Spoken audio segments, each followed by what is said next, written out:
Hello everyone and welcome back to my channel illustrate law. आज हम एक बहुत ही इंटरेस्टिंग और फेमस केस स्टडी करने जा रहे हैं जिसका नाम है Balfour versus Balfour. This case explain the very important principle of contract law which is intention to create legal relations. तो हम इस केस में भी इसके फैक्ट्स, इश्यूज, ऑब्जर्वेशंस और डिसीजंस स्टेप बाय स्टेप सीखेंगे। This case is about an agreement between a husband and wife.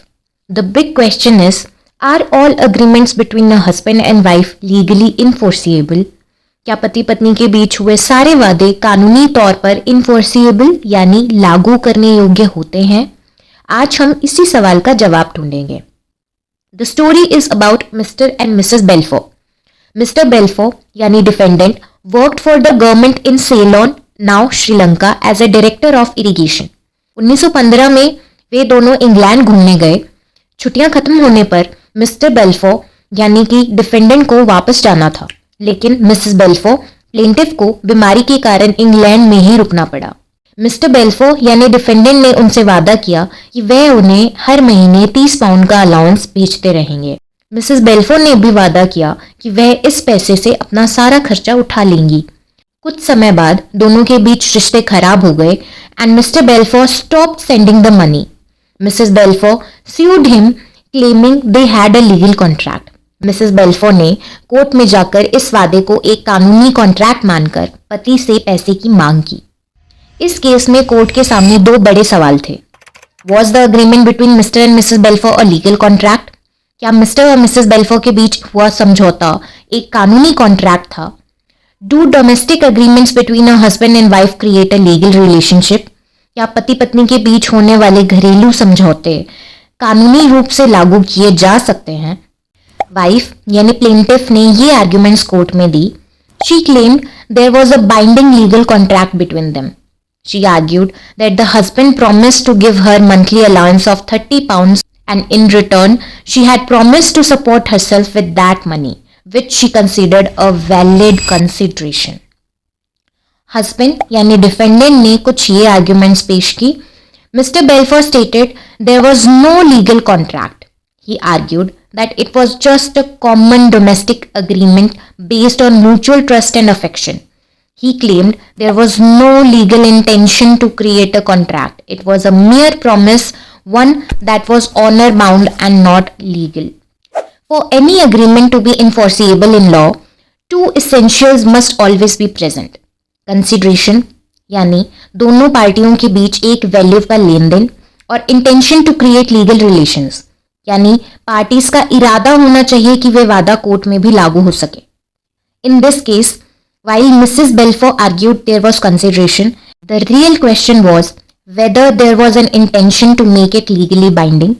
आसान शब्दों में असली मुद्दा यही था कि क्या ये वादा कानूनी कॉन्ट्रैक्ट बनाने के इरादे से किया गया था या सिर्फ घरेलू भरोसे पर।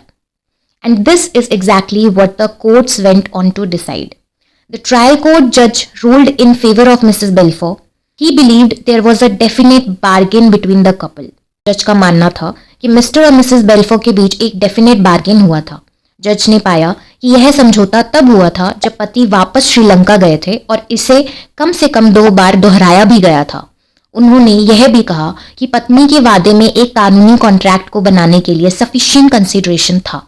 Then Mr. Belfour यानी defendant appealed the decision and the case went to the High Court, जहां Honorable Justice Warrington ने ये कहा that this was not a definite agreement at all.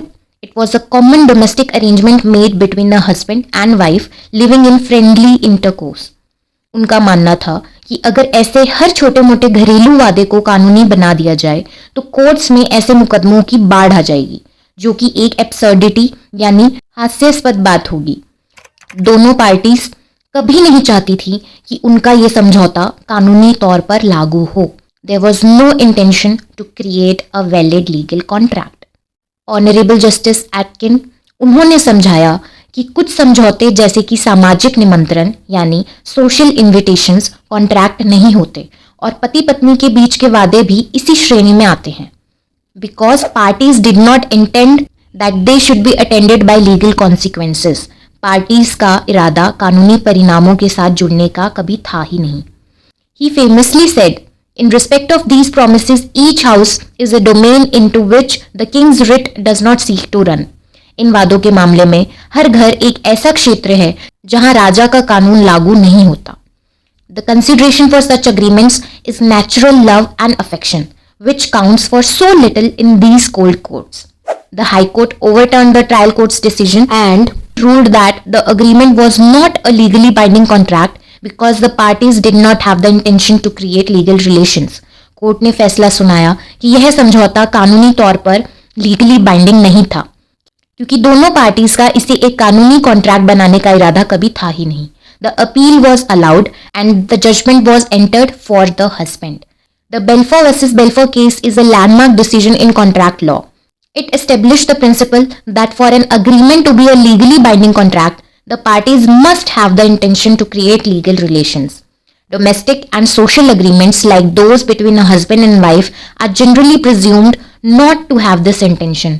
किसी भी समझौते को कानूनी कॉन्ट्रैक्ट बनने के लिए पार्टीज का intention to create legal relations यानी कानूनी संबंध बनाने का इरादा होना ही चाहिए. घरेलू और सामाजिक समझौते जैसे कि पति पत्नी के बीच के, इनमें आमतौर पर यह इरादा नहीं माना जाता है. ऐसे समझौते को तोड़ने पर कानूनी कार्रवाई नहीं की जा सकती है. So that's it for Balfour versus Balfour. I hope आपको ये केस स्टडी बहुत अच्छे से समझ आ गई होगी. अगर कोई डाउट है भी तो feel free to ask them in the comment section. Hit that like button if you like this video, share it with your friends and please subscribe to my channel for more such interesting videos like this. And see you in the next video.